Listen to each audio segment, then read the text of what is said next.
such type of differential equation in which the degree of each terms are same called homogeneous equation। ऐसे प्रकार के differential equation जहाँ पे हर terms का degree जो है सेम होता हो उसी को हम लोग होमोजेनियस इक्वेशन कहते हैं। जैसे f1 xy हमको दिया है xy cube plus y to the power 4 and f2 xy दिया है x square y square minus x to the power 4। इस टर्म्स का अगर पावर चेक करें तो x का पावर 1 है y का पावर 3 है तो टोटल पावर क्या हो गया 4 हो गया, मतलब इस टर्म का पावर 4 हो गया।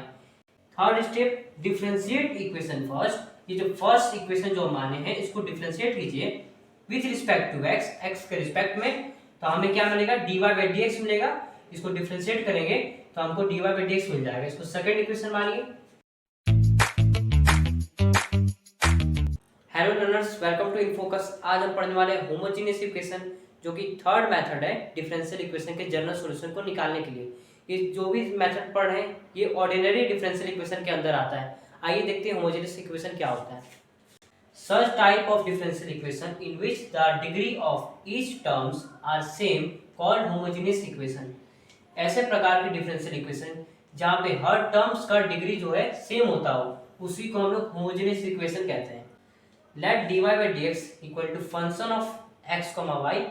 For example, f of xy equal to f1 of xy by f2 of xy, where f1xy and f2xy are homogeneous function of x and y of same degree, then equation first is called homogeneous equation। Means f1xy और f2xy में दोनों का degree जो है same होगा उसी को हम लोग होमोजेनियस इक्वेशन कहेंगे। आइए एग्जांपल से समझते हैं। जैसे f1xy हमको दिया है xy cube plus y to the power 4 and f2xy दिया है x square y square minus x to the power 4। तो dy बाई dx क्या होगा xy cube plus y to the power 4 by x square y square minus x to the power 4। इस terms का अगर power check करें तो x का power 1 है y का पावर 3 है तो टोटल पावर क्या हो गया 4 हो गया, मतलब इस टर्म का पावर 4 हो गया, इस टर्म का पावर 4 हो गया। अगर इस टर्म का पावर देखें तो x का पावर 2 है y का पावर 2 है तो टोटल पावर क्या हो गया 4 हो गया, और इस टर्म का पावर क्या हो गया 4 हो गया। मीन्स पावर सेम है, हर टर्म का पावर सेम है, तो ये क्या हो गया मेरा होमोजेनियस इक्वेशन हो गया। आइए स्टेप वाइज देखते हैं जनरल सॉल्यूशन फाइंड करने के लिए होमोजेनियस डिफरेंशियल इक्वेशन का। Step two find general solution of homogeneous equation. First step, first check degree of all terms same और नॉट। पहले चेक कीजिए कि सारे टर्म का डिग्री जो है सेम है या नहीं है। अगर सेम है तो वो इक्वेशन क्या कहलाएगा होमोजेनियस इक्वेशन कहलाएगा, अगर नहीं है सेम तो होमोजेनियस इक्वेशन नहीं कहलाएगा। Second step, use transformation y equal to bx, y equal to bx वाला ट्रांसफॉर्मेशन यूज कीजिए। Third step, differentiate equation first. ये जो फर्स्ट इक्वेशन जो माने हैं इसको डिफरेंशिएट कीजिए with respect to x, x के रिस्पेक्ट में, तो हमें क्या मिलेगा dy बाई dx मिलेगा। इसको डिफरेंशिएट करेंगे तो हमको dy बाई dx मिल जाएगा। इसको सेकंड इक्वेशन मानिए। फोर्थ स्टेप क्या है, put value of dy by dx in the given question. dy by dx का जो वैल्यू इस सेकंड इक्वेशन से आएगा इसको क्वेश्चन जो गिवन क्वेश्चन रहेगा उसमें रख दीजिए। Fifth step, after that you will get mostly variable separable form in v and x। उसके बाद क्या होगा आपको वेरिएबल सेपरेबल फॉर्म मिल जाएगा in the term of v and x। Sixth step क्या है, now solve like variable separable method. जैसे आप वेरिएबल सेपरेबल मेथड बनाते हैं उस टाइप से सॉल्व कर दीजिए, आपको जनरल सॉल्यूशन मिल जाएगा। आइए क्वेश्चन से समझते हैं। पहला क्वेश्चन देखते हैं, solve the differential equation x square minus y square dx plus 2xy dy equal to 0। Given क्या है,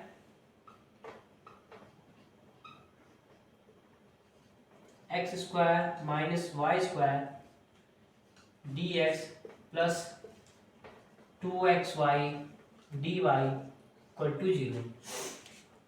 स्टेप 1, dy बाई dx निकालते हैं। x square minus y square dx equal to minus 2xy dy। तो यहाँ से dy by dx क्या आ जाएगा, dy बाई dx आ जाएगा x square minus y square by minus 2xy, और इस माइनस वाई को आगे ले आते हैं, minus y square plus x square by minus 2xy, taking common minus y square minus x square by minus 2xy, minus minus plus अब हम check करेंगे कि हर टर्म का पावर जो है वो सेम है कि नहीं। इस टर्म का पावर क्या है, 2 है। इस टर्म का पावर क्या है, 2 है। और इस टर्म का पावर चेक करेंगे तो यहाँ पे x का पावर 1 है और y का पावर 1 है, तो इस टर्म का पावर क्या हो गया, 2 हो गया। मतलब इस टर्म का पावर क्या है, 2 है, इस टर्म का पावर 2 है। मीन्स अगर हम इसको f1 फंक्शन मानते हैं, अगर इसको हम f2 फंक्शन मानते हैं, तो फंक्शन ऑफ एक्स वाई ये 2 है और फंक्शन 2 एक्स वाई ये भी 2 है। मीन्स हर टर्म का पावर सेम है। तो ये क्या हो गया, मेरा होमोजेनियस इक्वेशन हो गया। आगे इसको फर्दर आगे सॉल्व करते हैं। Step 2,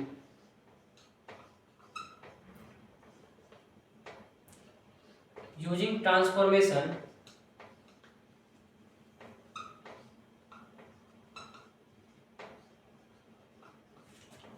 y equal to v x.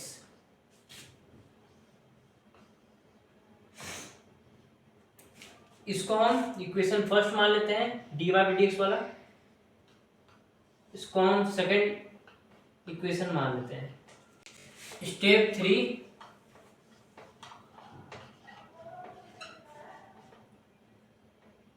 Differentiate equation 2 with respect to x, we get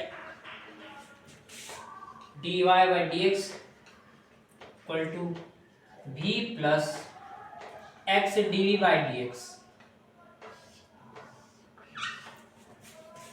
अब ये कैसे आए v plus x dv by dx, y equal to v x दिया हुआ था, तो वी एक्स क्या है मेरा यूवी फॉर्म है। तो आपकी सुविधा के लिए मैं यहाँ पे लिख दे रहा हूं कि differentiation of u v form equal to, इसको फर्स्ट फंक्शन मानते हैं u को, v को सेकंड फंक्शन मानते हैं। तो u को फर्स्ट फंक्शन मानते हैं तो u को बाहर रखते हैं, सेकंड फंक्शन का डिफरेंशिएट करते हैं, फिर v को बाहर रखते हैं, फर्स्ट फंक्शन को डिफरेंशिएट करते हैं, v D u by d x. ठीक है, अब ये जो आया इसको हम थर्ड इक्वेशन मानते हैं और इस थर्ड इक्वेशन को हम क्या करते हैं, सेकंड इक्वेशन रखते हैं। जहां पे dy बाई डी एक्स है उसके जगह हम क्या रखते हैं v plus x dv by d x, और जहां y है, y क्या है, y का टर्म जहां दिख रहा है वहां पे आप vx रख दीजिए। देखिए आगे क्या होता है।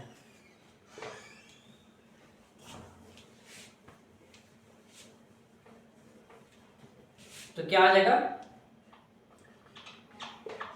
v plus x dv by d x equal to, अब जहां y है वहां पे क्या रखेंगे, vx रखेंगे। तो क्या होगा, vx का होल स्क्वायर माइनस क्या है, x square bye 2xy, 2x y की जगह vx। तो क्या आएगा, vx का होल स्क्वायर तोड़ेंगे क्या होगा, v square x square minus x square by 2vx square equal to, यहाँ एक्स स्क्वायर कॉमन आ रहा है, एक्स स्क्वायर अंदर क्या बचेगा, v square minus 1 by 2v x square, x square से एक्स स्क्वायर कैंसिल, चमका, v square minus 1 by 2v।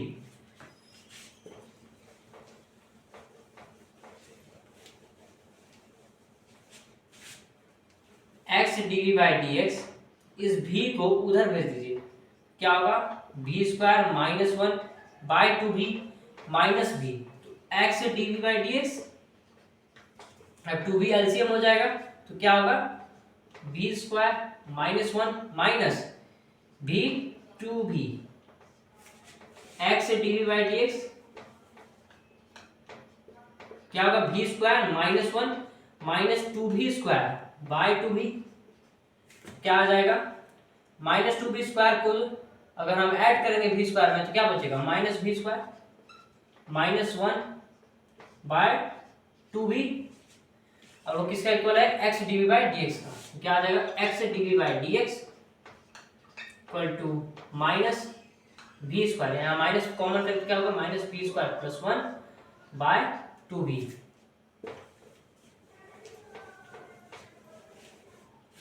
क्या आएगा, अब सेपरेट कर देंगे, v वाले को एक साथ सेपरेट करेंगे, x वाले को एक साथ सेपरेट कर देंगे। ठीक है।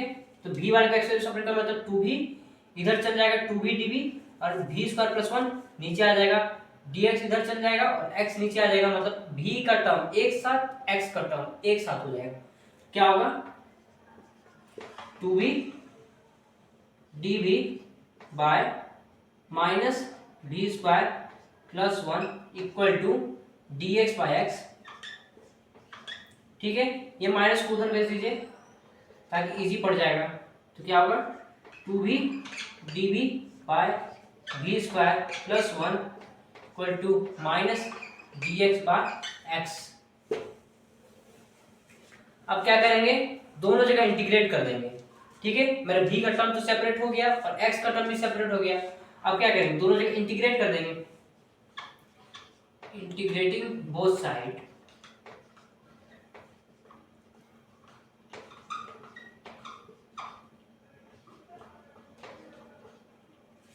इंटीग्रेट करेंगे क्या होगा, integration of 2v dv by v square plus 1 equal to integration minus dx by x।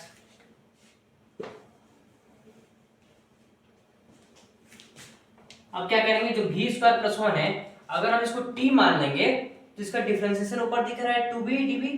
ठीक है, तो मतलब इसको t मान लेंगे, तो let v square plus 1 equal to t, इसको t मान लेंगे, ये जो है डब्बा के अंदर इसको t मान लेंगे, तो v स्क्वायर प्लस 1 क्या होगा t हो गया। अब क्या करेंगे, डिफरेंशिएट कर देंगे, तो क्या हो जाएगा 2v dv equal to dt हो जाएगा।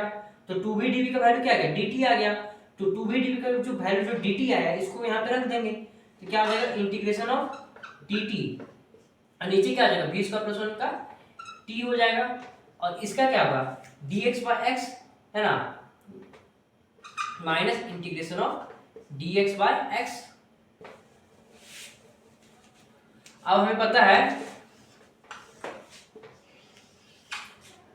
Integration of dx by x क्या होता है, मेरा log x होता है। ठीक है, अब यहाँ पे x की जगह क्या दिख रहा है t दिख रहा है, तो integration of dt by t क्या हो गया log t हो जाएगा। क्या हो जाएगा log t इक्वल टू, अब ये माइनस बाहर कर देंगे, dx बाय x का इंटीग्रेशन क्या होता है log x होता है, तो log x। ठीक है, और यहाँ पे कांस्टेंट आएगा, उस कांस्टेंट को हम log से भी लिख सकते हैं क्योंकि कांस्टेंट का वैल्यू तो हमेशा मतलब कुछ भी कांस्टेंट रखें तो वो कांस्टेंट की तरह ट्रीट होगा। ठीक है, अब t क्या था मेरा, t हम लिए थे v स्क्वायर प्लस 1, यहाँ रख देंगे v square plus 1 equal to minus log x plus log c। ठीक है, अब हम क्या करेंगे, जहां अब हम किस y को मानते हैं vx, अब यहाँ v आ गया, अब v की जगह हम लिख देंगे y बाय x, मीन्स हम v को हम रिप्लेस कर देंगे बाय y बाय x, है ना, जहां v है वहां y बाय x लिख देंगे। क्या हो जाएगा log v की जगह y बाय x, मतलब कि y square by x square plus 1 equal to log c को आगे ले आएंगे ताकि मेरा log a minus log b बन जाएगा इजीली, तो log c minus log x log x square क्या करेंगे एलसीएम ले लेंगे, तो क्या हो जाएगा y square plus x square और ये क्या हो जाएगा log a बाय b मतलब log c बाय x। ठीक है, अब log कैंसिल हो रहा है, log कैंसिल, तो बचा क्या y square plus x square by x square equal to c by x। तो यही वो जो है आपका जनरल सॉल्यूशन होगा रिक्वायर्ड क्वेश्चन का।